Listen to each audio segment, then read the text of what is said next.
ilikuwa ni patapotea. Kama tungepoteza manake tungezidi kuwa demoralized, tungezidi kupoteana, lakini tukasema no, tuna timu nzuri, twendene tukapambane. Tukishinda manake tutakuwa tumeamsha upya hali yetu ya kujiamini katika timu yetu. Kwa hiyo ushindi huu umeongeza hiyo hali ya kujiamini katika timu yetu.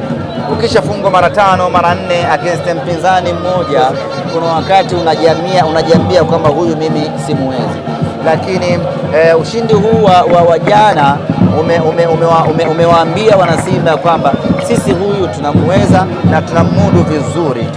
Pengine Ahmed, jana tumeona refa kutoka Kenya akiwa ni mgeni, tarehe 3 mnarejeana tena. Za chini inasemekana kwamba kuna marefa mengine kutoka Morocco. Yeye kama Simba mnaridhishwa na ujio wa marefa wa kigeni?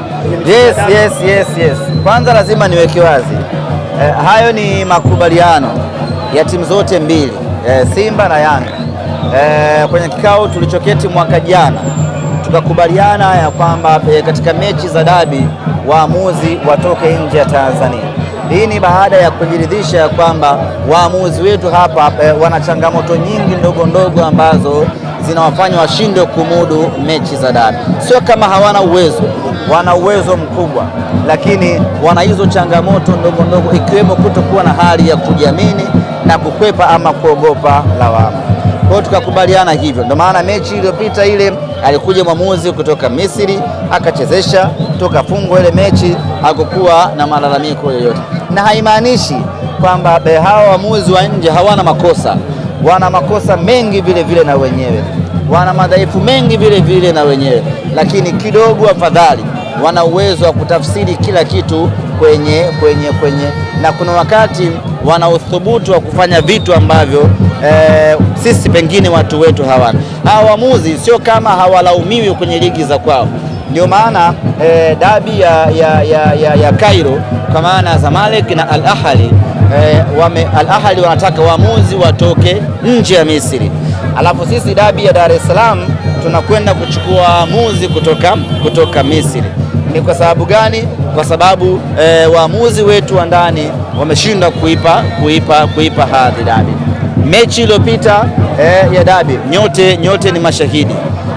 TFF iliamua kuwajengea uwezo waamuzi wa ndani, wakawapa mechi. Kila mmoja anakumbuka kilichofanyika, goli halali kabisa.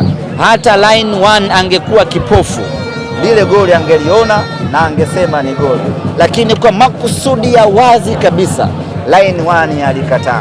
Sasa ile inaturejeshea sisi, kwa mfano kama mechi ile ya dabi ya kwanza wangechezesha vizuri, dabi hii ya pili wangeweza kupewa tena waamuzi wa ndani wakachezesha, kwa sababu tayari tuna evidence ya kwamba wamefanya vizuri mechi iliyopita.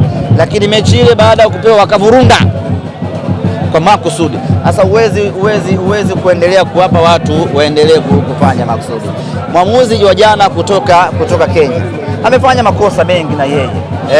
Kwa mfano yule Mtanzania wa kuchovya alikuwa anapata kadi mapema tu za njano nyingi tu wa kuchovya, sijui umeelewa lakini akamlealea hivyo akupewa kadi sawa, lakini akaja kuonesha utofauti wa yeye na waamuzi wetu, na hili watu